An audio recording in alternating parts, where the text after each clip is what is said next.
Well, first off, I'd like to thank everybody very much for coming. Really appreciate everybody's congratulations and well wishes. I've been getting a lot of, got some cards and some phone calls back in January when I took over, and I really do appreciate all the support. Everybody had their first day, everybody had their first season, so we're in month 6, and we're working. Like Coach Riston said when we first got here, rolling up your sleeves, aren't you? I said, oh yeah, big time. There's a lot of work to do, very excited. I also want to thank I'd be remiss if I didn't thank my wife. She's been putting up with a whole lot, and a lot of you guys that have been out there that have coached that first year and taken over a program know exactly what I'm talking about, the hours and everything else that we put in. So I'd love to thank my lovely wife, Jennifer, for that. I'm humbled and blessed to be here. Really am. This is a phenomenal opportunity for us at Fort Lewis College, as a lot of you guys have known, and you guys, I'm not saying anything you don't know when you look down. You guys picked it. We're last in the conference. That's not new news. The new news is that I have no clue. Everybody's coming up here talking about offense, defense, special teams, who's playing what positions. You guys are going through your laundry list of all your different guys. And to be quite frank with you fellas, I have no clue who's going to play at what positions. I brought 2 guys here that I'm pretty sure will be on the field for us at some place. I'm really hoping Tim actually plays quarterback more than anything else. I know he's been vying for that middle linebacker position, but I think he makes us a little bit better football team playing quarterback. But Tim Jenkins, he was the co-offensive freshman player of the year in the conference last year. And we are super lucky to have him back. Really, really lucky. I think he split that with your guy over there, Marty, right? Now, I'm not going to be like Riff up here and say how bad we're going to be and please take it easy on us and all that stuff, because quite frankly, I just don't know. I really don't. Luke Geller is coming back, going to play some offensive line for us. We have him slotted at left tackle right now, but I'll be real honest, we're bringing in so many new faces that I'm really hoping we can find another left tackle, because I think he could probably help us out at playing one of the other positions at offensive line. I think he's a true guard by nature, but he is our best offensive lineman coming out of spring football. That means there's about 4 other positions at that offensive line that you're going to see some new faces, some mixture of guys that played as redshirt freshmen or true freshmen last year. We might have some true freshmen playing in that mix, a junior college transfer or 2. We had 2 kids that redshirted last year that were part of the program that have made some great strides during the offseason. But again, every position's wide open on offensive line. At receiver, Justin Johnson, the All-American. He was a leading receiver in Division II football last year. Great receiver. He'll be a senior. He's one of our few returning seniors on offense. We have 4 on offense. We have 1 returning senior on defense. 1. So there's going to be a lot of new faces. Are they going to be transfers? I have no idea. Are they going to be freshmen? No clue. We'll find out there real soon, though. I am very excited about our recruiting class, though, that did come in. We got a really late start. There was obviously a pretty wide transition between when Riff decided to step down and when the planning stages for that started to go along, and when I officially took the job in January. And so there was some dead period in there for the program, and we didn't know what direction we were going to go. But I'm very pleased to say that the administrative staff at Fort Lewis College has made a huge commitment to myself and to the football program. We did just welcome in a new president into the university, the old president, Dr. Bartell. I have to thank him for actually extending the offer to the job to me first. He's, I think, currently now a provost over at Middle Tennessee State now. But we just brought in a new president, and she seems to be very supportive. If I'm not mistaken, she's from Lewis and Clark University up in Idaho.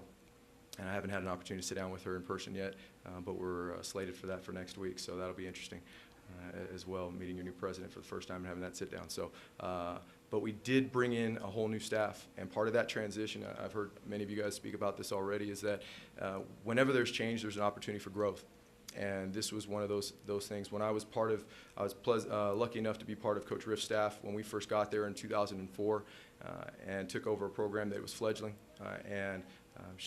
Coach Morris actually was there, and he was a junior linebacker, defensive end, and part of that class. And this reminds me very similar of that group where I think we were functioning on 7.5 scholarships when we first got there in 04, and I was a D coordinator, and we worked it and we improved tremendously. And now the scholarship levels are better. The next thing was coaches and bringing in qualified, good, solid, a lot of coaches, but it took some time to get that stuff done, and that was the segue for a lot of that, the time period, the dead period. And now we have 4 full-time coaches, 3 intern positions, and another part-time coach. So we have some coaches now to coach these kids, so I'm really happy about that. So that's the next growth period for us. So we're now the next one we're going to be humping is hopefully facilities here pretty soon within the next couple of years, because like many of you guys, we're busting at the seams. So for space and practice facilities and classrooms and everything else, just like the rest of you guys. So I'm really excited to go down to Alamosa and check that out. And I think we actually play there this year. So thanks for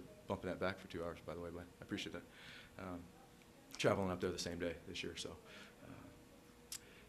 now, as far as our recruiting program goes, I'm not gonna talk about a lot of our incoming guys, whether it be junior college transfers, four-year transfers, or freshmen, because to be quite honest with you, like a lot of you guys know, that until I see the whites in their eyes on campus, I have no idea really who will actually be there. And until the end of two-a-days, I want to make sure that their commitment to the football program is exactly what I want it to be.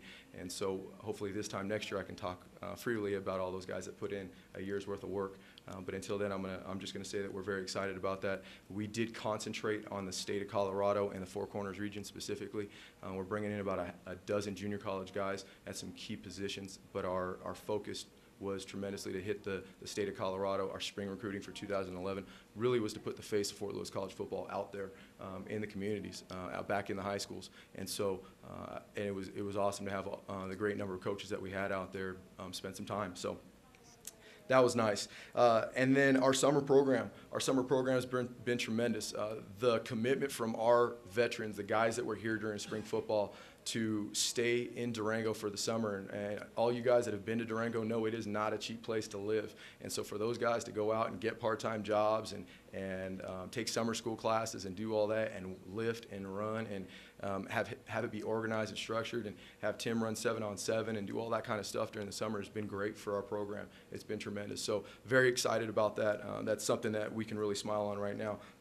Like I said earlier, we're only returning four seniors on offense, one on defense, so there's going to be a tremendous group of new faces. Special teams, we return one kicker, and Nate Susi, but by no means does that mean that that's a lock. We'll have some junior college transfers and true freshmen to come on in to kick and punt for us. I'd love a dual punter kicker, like I think all of us would, that can do both, but I'll take what I can get at this point in time. And being a special teams guy myself for the years that I've been coaching, especially being on defense and teams, we will have a tremendous effort and focus with the teams. So we will be spending a tremendous amount of time on that and hopefully give you guys all heck on special teams this year. So the last thing I think thought for us as a program in the direction that we're going right now is that we're a glass is half full type of mentality right now. We're not going to concentrate on the things that we don't have. We're not going to talk about all the problems or the issues that all the things that we should have or could wish for or whatnot. We're going to talk about all the things that are great about us, having the place of Durango, Colorado being a great recruiting tool for us, having the tremendous commitment from our veterans that are here, the opportunity to coach the new incoming freshmen and junior college transfers that'll be coming into the program. We're excited about all that stuff. Those are the positive things about what we have going on right now, and I'm really, really looking forward to it. So if there's, are there any questions? Yeah, you mentioned you were part of that building process in 04 and 05. What do you take from that as you now enter your first stint as a head coach? I think there's really no other simple way to put it other than hard work. We really have to put in the time, both recruiting, schematics is a given. That, you know, offense, defense, special teams, absolutely, no doubt. But a lot of it has to do with the day-to-day operations with nurturing these kids, making sure they're going to class, making sure they're eligible, making sure our number one priority in our mission statement is that every kid graduates and gets a degree, and making sure that our kids, that the quality young men that we do have in the program, that we keep them, that we do retain them, and the ones that we are going after, we have a direct focus on in our recruiting process on the kids that fit what we're trying to do, and then the hard work is once they get to campus is keeping them there, coaching them up right, and making sure they're successful on and off the field. So I think that's probably what I take with me the most. Any other questions?